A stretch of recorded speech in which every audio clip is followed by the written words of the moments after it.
I'm just letting it rip. Let it rip. Let it Hottogo.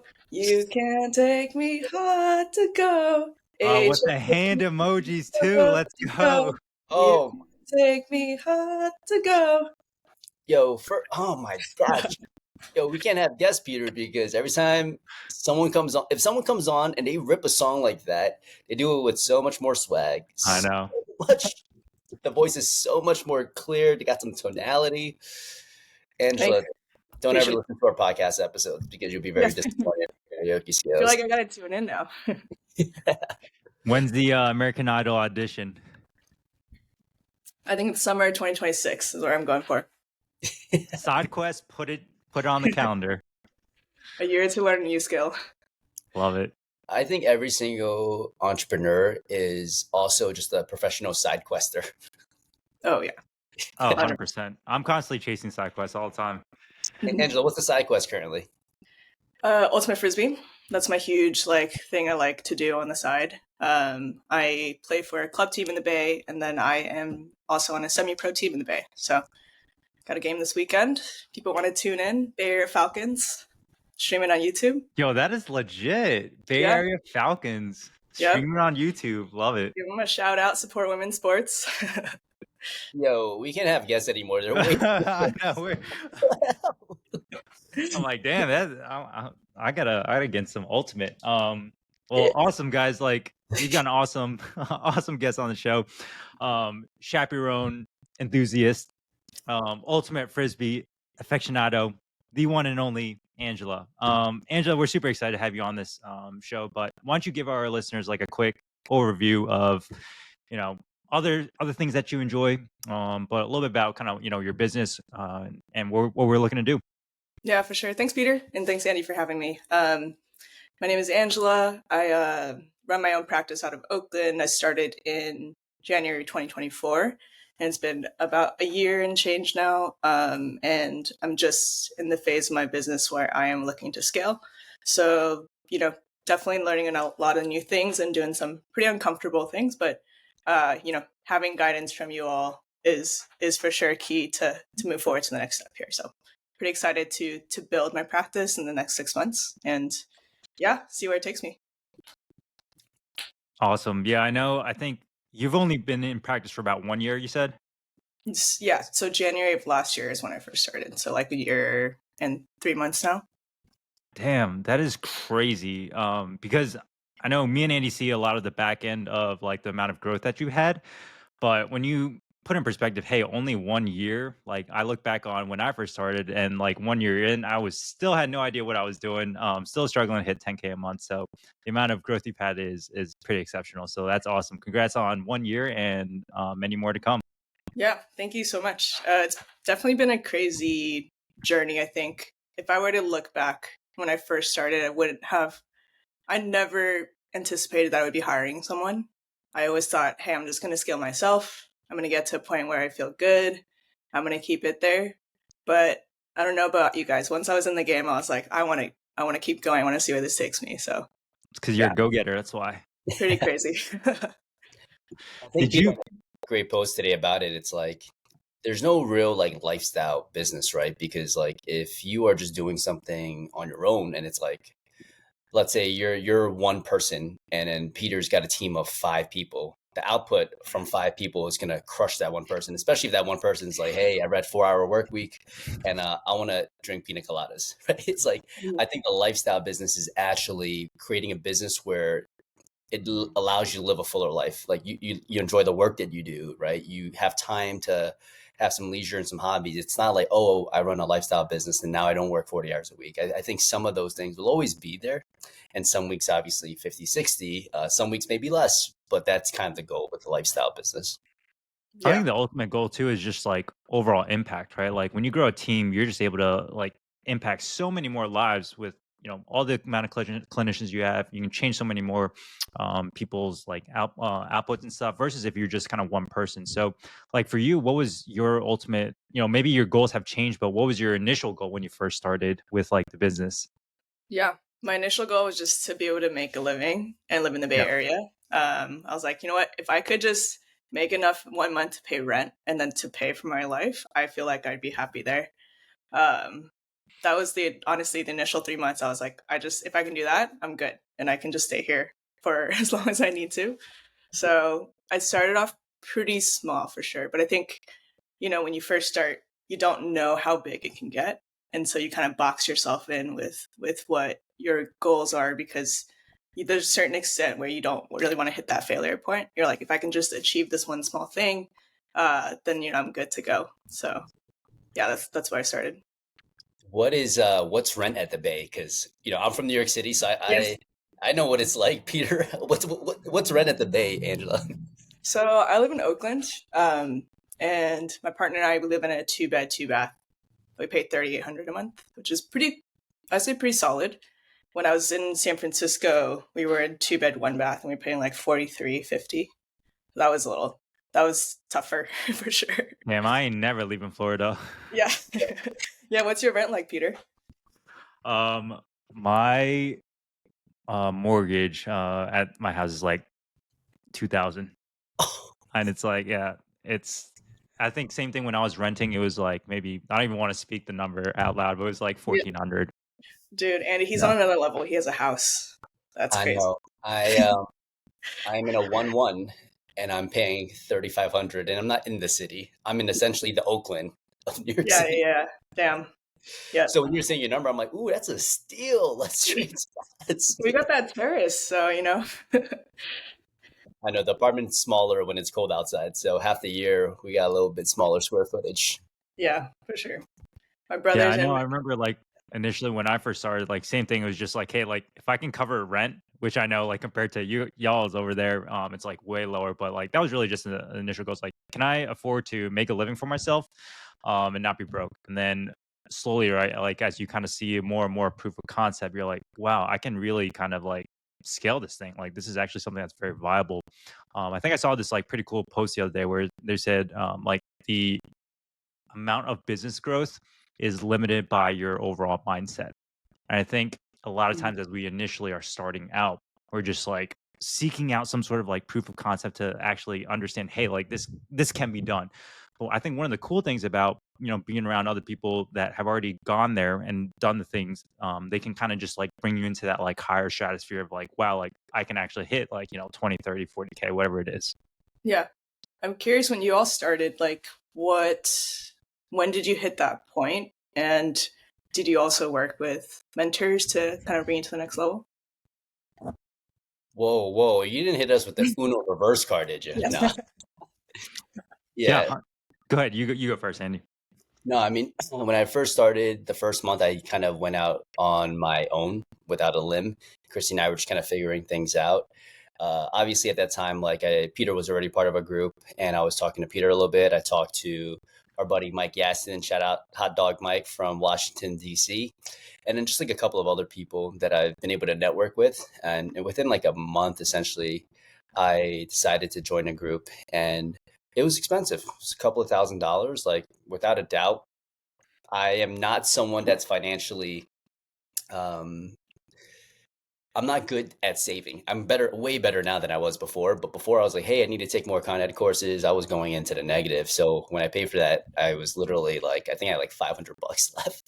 But the cool part is, you convert one package and it pays itself off. Right now, that knowledge is yours forever, which is kind of like how I think about those things. And for me, like rent was always going to be okay because like I'm someone that can work long hours. Like I told Christy, I was like, I'm willing to do Uber Eats. Like, doesn't matter. Like, we're gonna figure this out.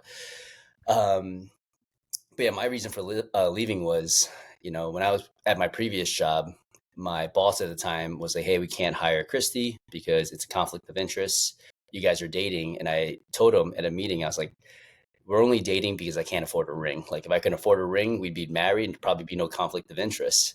So when I left, I was like, the only reason I left was because one, wanted to get a job for Christy, but two, I really wanted to propose to her and I couldn't afford a ring. And, within a year, we were able to get the ring. And that was the most money I've ever seen come out of my bank account once. It's like, damn. But 100%. Yeah. Damn. Yeah, I know for me, same thing. I kind of knew right out the gate, I was like, I'm going to do everything that I can to kind of compress the amount of time in order to learn and get to the next level. And it's still something that I do like to this day. I know Andy's probably invested probably close to like 200K in just like continuing education. And then same thing, I've invested, I think I was doing the math the other day, like, yeah, close to like 200K just in like business consulting on terms of like how to scale marketing, sales, and everything. And it's like tremendously helped. Basically, yeah, shortcut the path to kind of where we are today, right? And I know this is something that you've seen firsthand for yourself, right? And how fast like your business has been able to kind of like, do like a quick, scale to the next level. So, kind of give our listeners like a quick breakdown of like, where were you at before you joined our program, and what kind of started you to, or caused you to actually want to reach out and join our program initially. Yeah, before, GDC, I think I told you the most I made in a month was like 22K. And what made me want to reach out to you all was I felt like the things that kind of got me to this first level was not going to take me forward. Like I was just spinning on a hamster wheel. Like if I just work harder and work longer hours and sign more clients, then at some point I'll hit, the number, whatever it was. But I felt like I was at a ceiling with what I could produce on my own. And I didn't know what I didn't know necessarily, right? So I wanted to seek out people that had done it before and had success and try to learn from what you all were doing. That was my primary motivation for joining. But I mean, within 3 months, like I'm now hitting 30K a month, and it's been absolutely crazy to see the growth trajectory. And just like getting my systems in place, getting more consistent lead generation, having some data to back up the decisions I'm making has been absolutely huge. I think, Peter, on our initial call, I told you I don't really use spreadsheets. And like I was simple things, I literally just wasn't calling people back because I was busy. And you're like, yo, you gotta call people back. And I'm like, you're right, I gotta call people back. Stuff like that where you just have to like hear somebody else tell you, because running a business can be very lonely, and you really can't do it alone. Yeah, for sure. I mean, I think like a lot of people that may be listening to this, they're like, holy shit, like 20K a month, like that would be like a dream come true. And you're like, hey, like I'm already at 20K a month.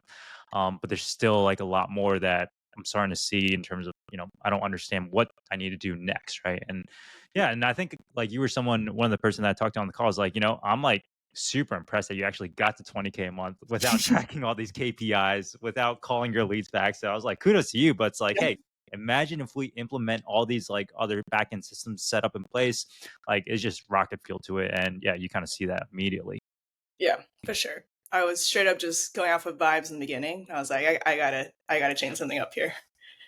I think it's probably a testament to like your clinical skills, your ability to create like position yourself as like authority within like your local community, right? Like some people think that they haven't done the work before. They haven't connected with people, local businesses, other trainers, other coaches, etc., other gyms, and they kind of come up and they're like, "Hey, can I run ads?" And I'm like, I don't think business is that easy where you start from zero and you just go, all right, let's run ads, and people are going to be coming through the door. It's like you gotta boots to the ground.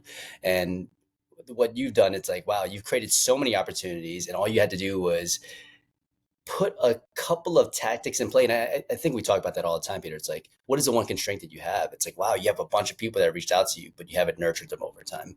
And a simple phone call to show that you care and you're thinking of somebody can make a huge difference.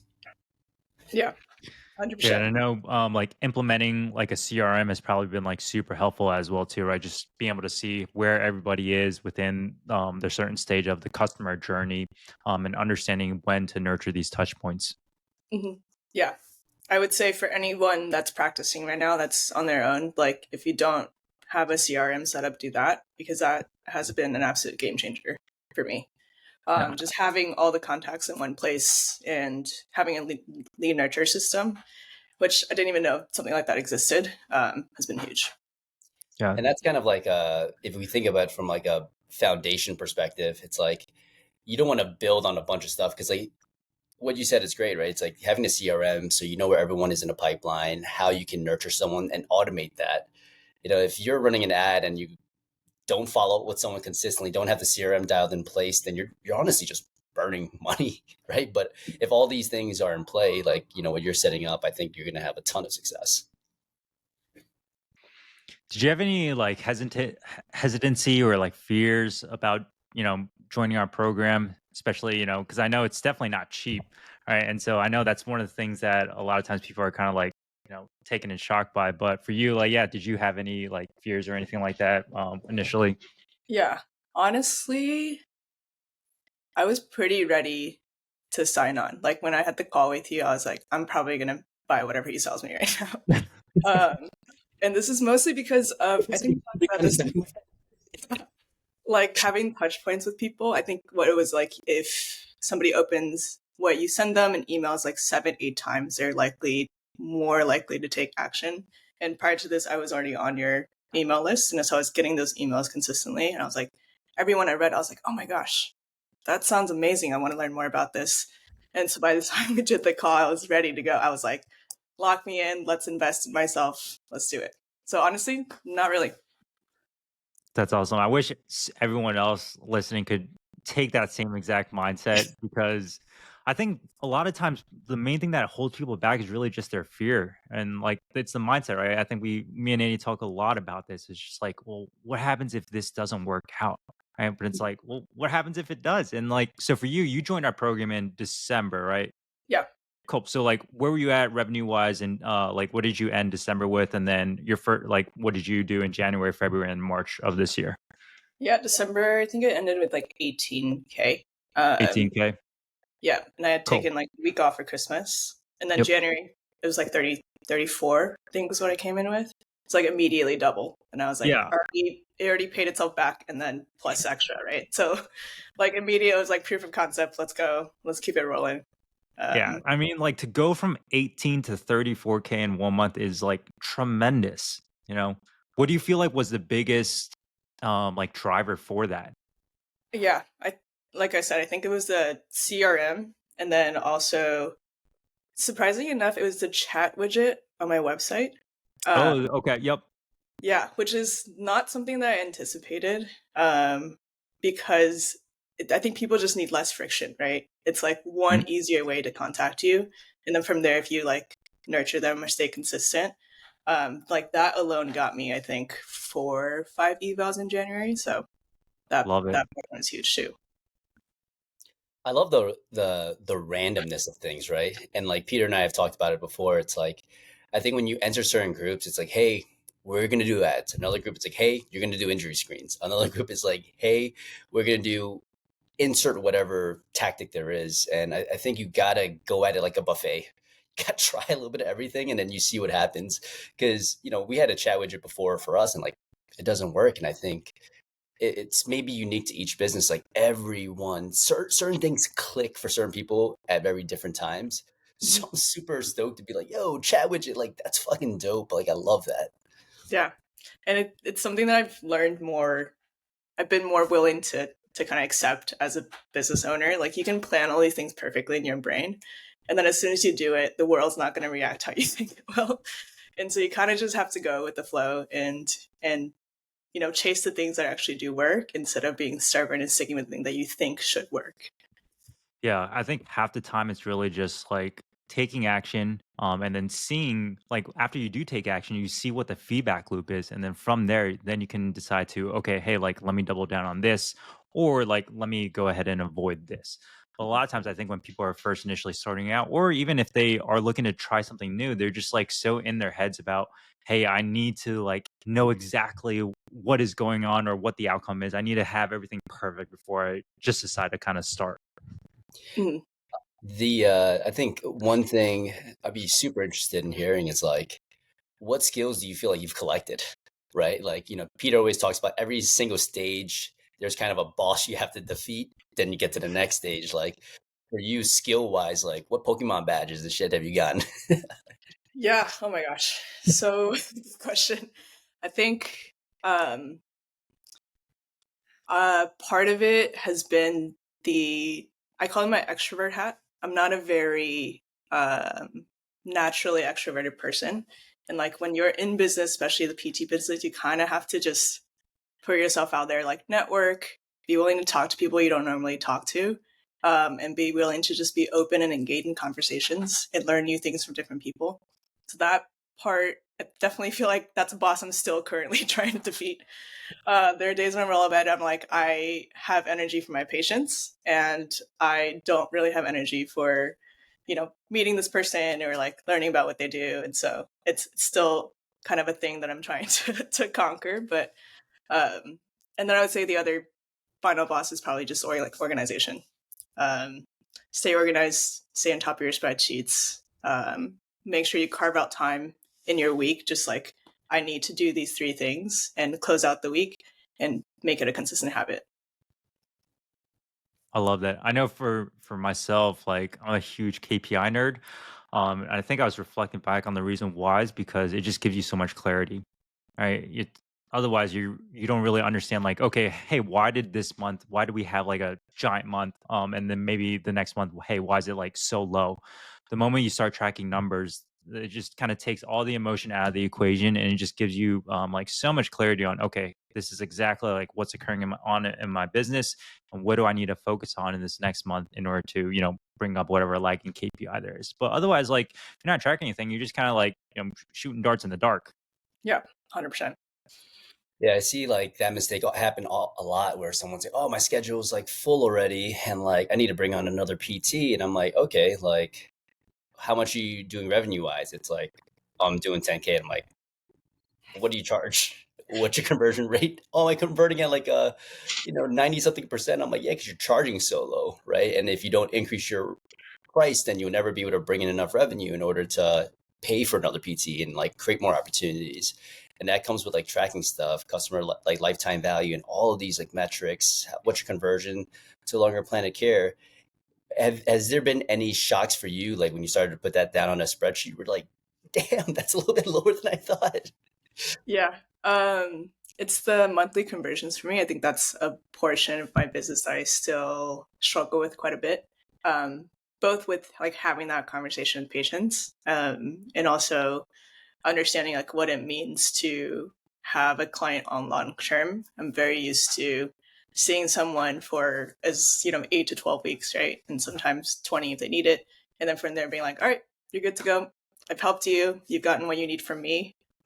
See you maybe sometime in the future. And so changing the mindset there of understanding like, hey, I have more knowledge. I can help you with all these other things when we talk about like health span and longevity, and uh, it still has still been a challenge for me. But what was it like when you first started? Was there anything when you started putting like the initial onboarding where you're like, oh wow, didn't expect that? Um, from what do you mean? Oh, like if you're like tracking your percentages, like from like discovery call to eval to plan of care, like when you're filling it in initially, where you're like, oh man, I didn't expect that number to be low. Oh, a number of leads. I thought I was doing really well. I was like, my schedule's full. Like I'm hitting, you know, 15, 20K. But my leads were mostly coming from like word of mouth. And so month by month, that would vary a lot. And it was the direct correlation with like my end revenue. Like if I had really little lead flow, then I would have lower month, and then high lead flow, high month. So yeah, being surprised by that because I felt busy, right? My schedule was full. But I was looking at it on paper, I was like, wow, that's a single digit right there. Yeah, Yeah. and like I think in the last 3 months now, this is your third month hitting 30K, Mhm. right? So everything's like pretty stabilized now for you, and I think yeah, like being a solo provider, consistently hitting 30K, like that's awesome. That's way more than what I was doing as a solo provider. So what do you feel like has kind of like stabilized revenue over the last 3 months? Just consistent lead flow, I think, is the biggest Yeah. one. Like I'm looking at my schedule in April now, and it's mid-April, and I am adding evals on, and my bottleneck now is just me. Like I Yeah. literally just don't have any more hours to treat patients because I'm like seeing like 35, almost 40 people a week, and I'm like I'm at the point where like I got to hire. Yeah, totally. Yeah. I think like yeah, like predictable lead gen is like one of the easiest things that you can implement in to kind of just give you like clarity of like, all right, cool. Like I know where all my evals are going to be coming from. I can kind of like reproduce this again the next month, and it won't be any kind of like surprise or anything like that. So for you, you're kind of full right now. That's your bottleneck. So in the next stage for Rephysio? Yep, it was just essentially expand the team. I am looking to hire another PT, and I just interviewed someone yesterday, so hoping to get that process underway in the next, definitely by the end of the month, and see if I can onboard someone. And then I know we talked about like SDR front desk too, so that's on the to-do list as well. How do you? Are you excited? What's the going? I feel like you can see my face, Andy. I like am a little nervous because I again never anticipated that I would like manage someone or build a team, and it kind of opens this box of like, how do I be a good leader? How do I communicate my vision for where I want Rephysio to go? And how do I get people to help me execute on that vision? I think it's something that I haven't done before. And I feel a little bit hesitancy. I was telling Peter in our check-in, like I was dragging my feet a little.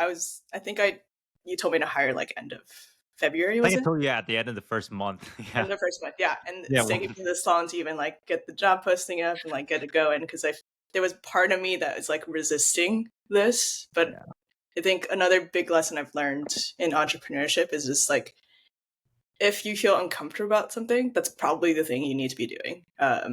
And to accept that and just like push myself past the roadblock, no matter how slow it takes, like still willing to kind of go towards that direction, is something that, I wish I had learned sooner. So I could be a little bit more comfortable with it right now. I love that, Andy. We got to clip that quote from Angela right there. If you're uncomfortable, let me try and rephrase. If you're uncomfortable, it means you're probably doing something right. So run towards that uncomfortable Yep. ness. Yeah, 100%. Oh man, that gave me goosebumps. Like, cause I feel that, right? And I love your thought process behind that. It's like there's certain things you just like to take away the emotion. You just gotta be like, when I feel this, I just do this, right? Because like it's not human to put yourself in positions that you've never been in before, right? And one of my mentors always says like, new levels, new devils, and I'm like, oh man, we gotta conquer some more people, gotta conquer some more inner demons at this stage. That's catchy as hell. With like, I love the background and like how you're still prioritizing like ultimate and doing those kind of things. Where do you feel like there's been some sort of correlation between like continuing to play a sport or doing something like that and like business? 100%. I think when I think about mindset and I think about business, in my brain, I don't, besides you two, I don't really have like business mentors that I evoke. It's like all sports people for me. Like I grew up playing basketball. I play frisbee now, and it's a million sports metaphors you can use, but you basically just have to like stay on the court, even if you lose.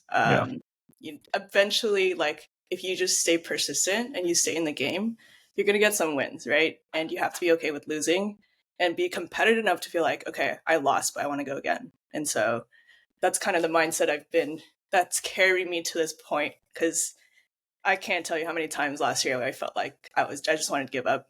I was like, I'm not doing it right. So many people are succeeding, and I don't know if I can do this. I'm not a business person, right? I don't have business savvy. All this self-doubt that you build up in your head. And as an athlete, you kind of say, you know what? Doesn't matter. As long as I try hard and I stay in the game, something's going to start to click. And so that's been like a huge motivation for me, is my sports background as an athlete. I'm like, I just got to keep going. I can't quit. Yeah, I'm about to tear up. That shit was dope as hell. I love that. Stay on the court. Like, holy cow. Yeah, I think the majority of people in our coaching group all grew up playing sports, and I think like the thing is with playing sports is it's that resiliency aspect of things that you were talking about, Angela, right? Like, hey, can we endure, going through the hard practices? Can we endure, you know, um, like delayed gratification, right? If you think about it, you're playing ultimate frisbee, you probably have this championship that you train, multiple months and weeks for, to be able to kind of reach that one end goal. And it's the same exact thing in business. It's like you're gonna have a bunch of really hard, shady practices and hard weeks and hard days, but can we continue to endure that, in order to be able to reach that end outcome, whatever it is that that goal that continues to get higher and higher and higher. And that's, I think, like one of the cool things about, yeah, like all these different parallels between sports and business. There's so much. Yeah, for Are sure. you a righty or a lefty? I'm a righty. This is like learning, like leading someone's like learning to do a left hand layup. It's like it's so bad, but like you gotta do it. It's gonna make Yeah. you a more complete player. And you What do is it. what are your So what are your what's your teams? I'm a Lakers fan. And then I've got my Valkyrie sweater on right now. I don't know if people can see, but What is Valkyrie? it's the new Bay Area WNBA team. That's Oh, okay. this season. So they start this year, and they're playing in the same stadium as the Warriors, which is pretty cool. But yeah, I'm a Lakers fan. So, I mean, I guess same as, you can say about athletes, you can also say about sports fans. Just a little bit delusional, right? I always think they're going to win a championship no matter how bad it is. So You need that little you need that little bit of like crazy and delusional in you, yeah, 100%. Listen, you're not as delusional as a Knicks fan. I'll say that much. We're definitely the most delusional fan base. But they're looking pretty good this season. Was it third seed at least? Yeah, third seed, but you guys are cooking. I mean, with Luka, LeBron still. Yeah. And it's like, 40th year in the season. 40th year, still dunking, still doing all the things. It's insane to watch. But yeah, it should be fun. Angela, that's just something new I learned about you today. I didn't know you're a hooper. We gotta throw down at the live event. Yeah, 100%. I Play just some knockout. I was at a wedding this weekend in Chicago, and the bride really wanted to do a 3v3 basketball tournament before like a big day. And her wedding planner was like, "You can't do this. Like, you got to get ready." And she's like, "No, I'm playing ball. We're gonna do this. It's my day. Like, I want to do this." And that was super fun. I love that. What are your, because I don't think entrepreneurship is for everyone. Like, what's your favorite part about it? And like, what's the part that you're like, oh man, this is like the thing I dislike? Yeah. My favorite part is you're it, like you got to do it. And if you don't do it, nobody else is going to help you out. And there's a certain degree of freedom that comes with that, because you essentially get to dictate where you want to go and how you want to do it. And for me, that's been my favorite part by far, is I am in control of my situation. And to a certain extent, like that feels very empowering for me.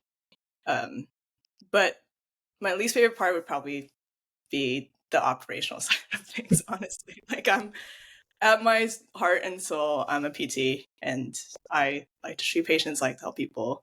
And so like all the back end stuff that needs to happen to make that the main thing. Not my favorite, but I've come a long way there. I love the fact that you have like such an extreme ownership like mindset. I think that's huge. I think that's something that not a lot of people have. And the fact that you said that as like a pro of something that you like as part of entrepreneurship is huge. I think a lot of times, myself included, in the past, I'm always looking to kind of blame, other external factors for my lack of success. But the fact that, hey, you kind of are able to look, and so it's like, hey, it's liberating, right? Is that what you said? To understand, like, hey, you're the captain of the ship, and everything is up to you. Yeah, that's awesome. It's definitely a double-edged sword. I feel like there are times when I'm like, if I just, instead of, spending my weekend looking at job applications, like I kind of just want to binge watch the show on Netflix right now. And you do it and you're like, fuck, I just wasted the whole day. So it's definitely a double-edged sword. I'll say that, but it can be fun. Well, it's all about balance, Sometimes, like, I'll have weeks where I kind of crank through stuff and I just like work. But then eventually, like, I need like some sort of like recharging, opportunity. And yeah, it's like binging like a Netflix series. And then all of a sudden, all right, cool. You just cranked out like 4 hours worth of, whatever, Love Island or something like that, right? Love is Blind. And then cool. Now I'm like recharged. I'm ready to rock and roll again. Yeah. I remember like the first, like, I think it was like our first 40K month. I was like, oh my gosh, this is a lot. I'm so busy. I'm so tired. I was burnt out, and I just like laid on a couch watching Netflix, eating gummy bears, like for like a whole day, like an insane amount of gummy bears. But no, I just want to make a comment because like you're obviously, with Peter's group, and I don't get to interact with you quite as much. And I see your wins, and like now talking to you, like I'm not shocked. Like you are a savage. Like I don't know if you feel that way about yourself, but I'm like listening to you, and I'm like, you got it. Like you've got the it factor. I think like you just understand. Thanks, Andy. I appreciate that. It definitely doesn't feel that way at times. I'm sure you all feel this at some point too in your career, but again, that like self-doubt kind of creeps in the back of your mind. You're like, I look at the numbers and it tells me that I'm succeeding. And then there are days where I'm like, internally feeling like I'm not doing enough, because you like see all these other people on social media, compare yourself to other people. And yeah, just learning how to like find a balance and like mindset, and continue to push forward. But yeah, thank you for sharing that, because I don't always feel that way. No, pat yourself on a freaking back. You're a savage. What you said in the first year, I will be completely honest, right? Like when you're like, oh, I feel like just throwing it in, like this isn't worth it. That's entrepreneurship. Like it happens every single year, and the stakes really just get bigger because you keep growing yourself. And there's something cool about like feeling that and then bouncing back, feeling that and then bouncing back. And then at some point, you look in the mirror, you're like, fuck, like I can handle anything that comes my way. And you'll still feel that in the future, but your bounce back will be quicker, right? Like in the initial stages, you might be down for like a week. And now my goal is to like be down for a few days, a day, a few hours. Peter jumps on a trampoline. He's like, all right, let's go. Like it's just minutes. Yeah, let's do it. And it's like a lot of honestly what we tell our patients too. Like you're just building your stress tolerance, right? Like the more you train for something, the more you expose yourself to that thing, graded exposure, like eventually you're going to be a lot more resilient. And when you hit that failure point, you're going to be able to recover a lot faster. And I think there's a lot of parallels to PT too. Well, it's exactly what you said before, right? When you're feeling uncomfortable and you're feeling down, it's like, hey, you just got to tell yourself, all right, cool. I'm entering this new stage that I've never been before. And this is a good thing because I'm going to learn all these lessons and opportunities that I can now apply towards future opportunities and become like a leveled up version of, the current version of yourself today. Yeah, for sure. I'm curious, do you all, in terms of like positive self-talk, right? Oh, me and Andy are all about that shit. Like, we've come a very, very long way. Yeah. Because part of me feels like when I do that stuff, like I'm in the mirror, I'm like looking at myself, I'm like, this feels very, I don't want to say woo-woo, but like I'm not used to doing this. Like this feels weird. I don't know. Peter hit that. Yeah. So there's, I used to never, and I just started working with an energy coach therapist, if you will, probably about 6 to 8 months ago. And one of the things that I realized through conversing with her was that even though, throughout all the years of business, I would never like tell myself that I'm doing a good job. And I don't know if it's probably just some like internalized like childhood stuff that's kind of built up over the years. And one of the frameworks and things she had me implement in was pretty much like at the end of every single Friday, I would find one single thing that I was proud of that occurred throughout the week, no matter how big or how small it is, and I would have to verbalize it out loud for myself. And I think that's been huge for me. Just being able to like speak it out loud. I think there's just something about verbalizing something out into the world. But yeah, otherwise, like previously in the past, I would just, we would stack up all these wins, and I'm like, I would kind of just take it in stride, but I would never actually like verbalize it out loud. Tell me like, yo, like you're doing great, like keep it up. I'm proud of you. Nice. Christy's sister's married to an Irish guy, and the Irish guy's older brother is a high performance coach. He was in sports before, then became a high performance coach. I read his book, and Peter and I and Christy all have the same energy life coach. And I was reading a book, and it said like positive self-talk and, it really helps athletes like through harder times. And I think the average, it's like average human being has 6,000 to 12,000 thoughts a day, and about 80% of them are negative. And I'm like, man, what kind of energy are we putting out there? And I see these clips, like especially in track and field, it's like you work for this, you train for this, you got this, just run, relax, win. And there's a guy, his mantra is like relax and win. And I'm like, ooh, that's fire.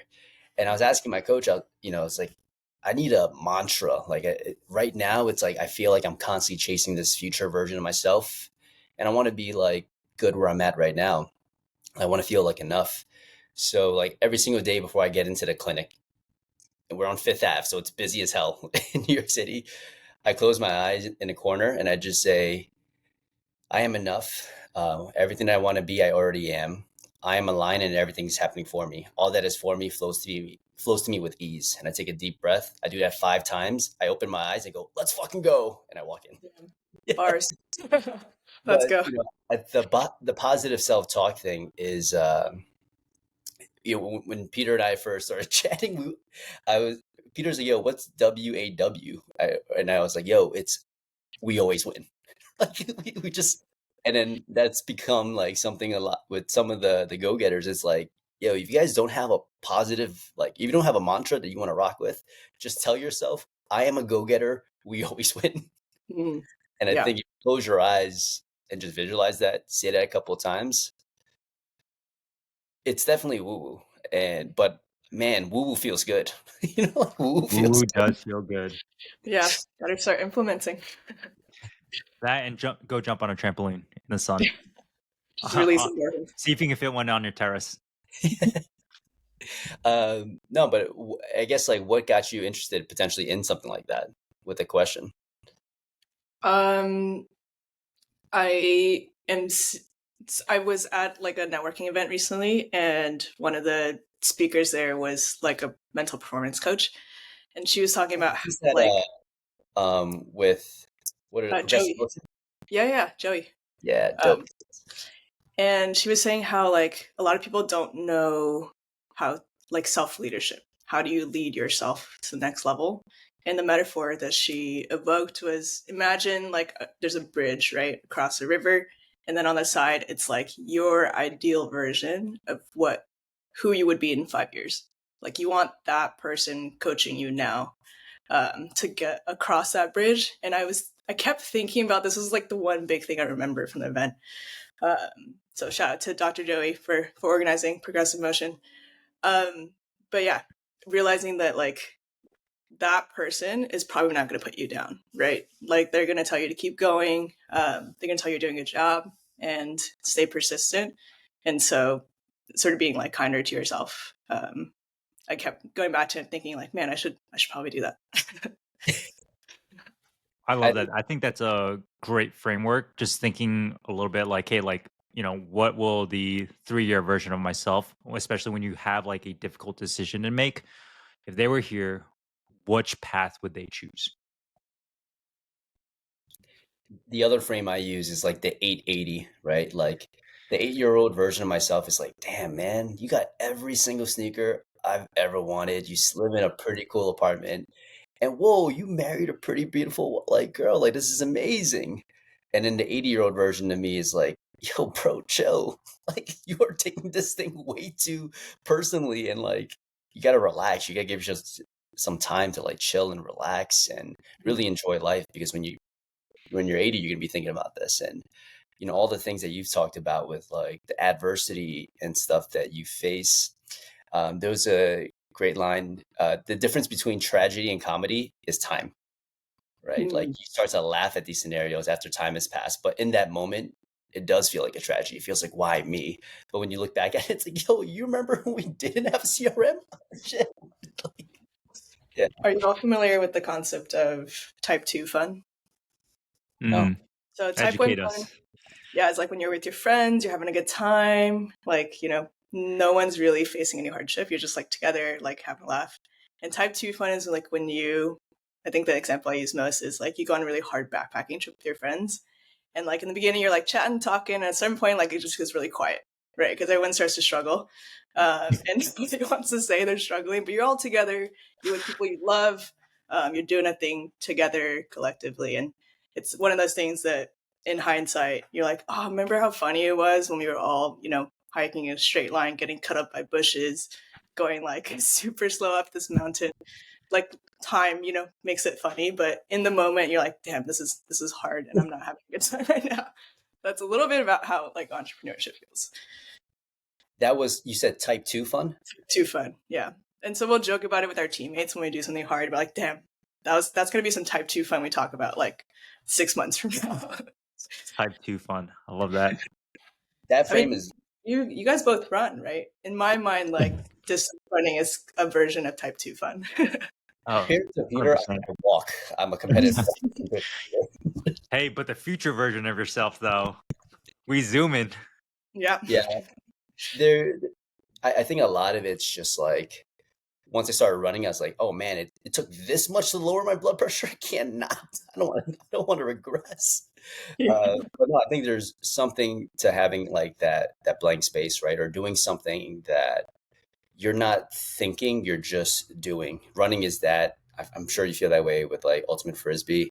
Like you've got to have that as an entrepreneur, right? And the traditional way of looking at like entrepreneurship is like grind yourself to the ground, but at some point you gotta have some fun while you're grinding, and the fun usually comes in like, sometimes going for a long run, sometimes it's doing some weird shit with your friends, signing up for races that you never thought you would sign up for, and just trying to figure it out along the way. And I love that part of life. Yeah, for sure. It's one thing to be passionate and like 100% in, but you can't get lost in the sauce. You gotta have some other stuff going for you on the side. What's your 4-year vision or 4-year plan for Rephysio? Like, I know you just wrapped up your first year in business, but looking ahead, what's the vision? Where are we headed? Yeah, that is an excellent question, Peter. I think part of me is still trying to figure it out, right? But in my brain, we're scaling to like 2-3 PTs, and likely at some point a standalone space. But that's where I see it going in the next. Damn, at the rate you're going, that's like a 1-year plan. Yeah, so I think that's where I want to go. But you never know. You can plan for all these things, and life throws a curveball at you. So we'll see. Yo, I just can't wait to interview you again in 2 to 3 years, and you'd be like, "Yeah, what? Sorry, I can't hear you. I'm on my yacht." I feel like you two will be on a yacht too. Peter and I, that's the joke. It's like when we were in the same business group, it's like, hey, are we shopping for yachts? And then you have a month, it's like, yo, bro, I'm just trying to make ends meet. Yeah. Man. But Angela, I think the biggest thing or the hardest thing to do is like to take a jump, right? And especially like invest in yourself and do the things you do. Like for someone that's like listening, and again, I think everyone needs a business coach. I don't think it needs to be with us. Like for like what we're doing, we're just trying to empower people to take control of the situation, kind of like yourself, right? Mm-hmm. And I think our goal was to level up the profession. And if there's other people leveling up the profession, kudos to them, right? Like we're all doing this together. What advice do you have for someone that's like kind of on the fence of like business coaching? Yeah. I think what I would tell that person is like, you probably have some blind spots. There are things that you don't know, and there are things that you can't see. And having a business coach will, allow you to open those boxes and expand your perspective, and allow you to like really be able to have a sounding board, essentially. Because again, entrepreneurship, especially solo entrepreneurship, can be very lonely. And so recognizing that you want to give yourself a wealth of resources, right? Like you don't want to be standing in the corner alone. You want people in your corner. So if you're on the fence, fill up your corner, get your people, find someone that vibes with what you're trying to create, and you'll be amazed at the doors that will open. Awesome. Any other last words of wisdom for our listeners out here today? I feel like you Uh, dropped so many good nuggets today, Angela. So good. yeah, Fire. I think the one thing I wish I knew when I first started, I still struggle with a little bit, is like it doesn't have to be perfect. Just start it. Yeah. Literally, like just put your feet on the ground and just go. And doesn't matter how fast or how slow you want to go. Like literally, just do it. And that's the hardest part. Like just start. Just do it. Just do it. Nike. Oh man, to pull it full circle with the athlete stuff. I want to bring up one point. I think Peter talks about this a bit. It's like, what are you paying for not knowing? Right? Mhm. Meaning, like when you first started in December, you said you're at 18, and then every subsequent month you've been over 30K. 1 month 34K. So you're still paying a price, even if you're not paying.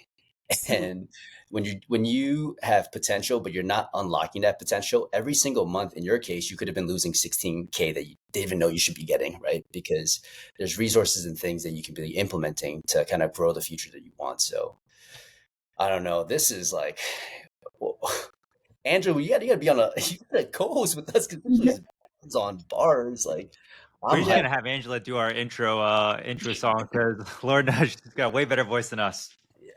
Well, What you thank you have so much. any? Go ahead. What's your nickname like on the course? Like you got to have something gangster. Oh man. My okay. I guess this is something I can share. My frisbee nickname is LG. Like life's good. LG. Uh, it doesn't quite stand for that. I don't fully want to share what it stands for, but that's my frisbee nickname. I'm just gonna pretend it stands for low gangsta. Low Nice. gangsta. Low gangsta. Well, yeah. Low G. Yeah. Awesome, Low G. Well, where can people find you on you're on social media, right? What's your social media handle? Yeah. At I want to check Dr. you and your Angela. practice out. Yeah. Yeah. Dr. Angela I. But yeah. Thank you so Yeah. much for having me. This has been pretty fun. Like I told you guys before when we started, I'd never been on a podcast before, and it's really easy to chat with you all. And I feel like I even learned something like today, So I learned some stuff from you. A lot of stuff. So Angela, oh my goodness, appreciate you. I was honestly having a little rough start to the morning, but this fired me up. Like I'm ready to get after it. So yeah, appreciate what you. was it? WAW? We always win. We always Yeah. win. Let's go. All right. Pleasure, guys.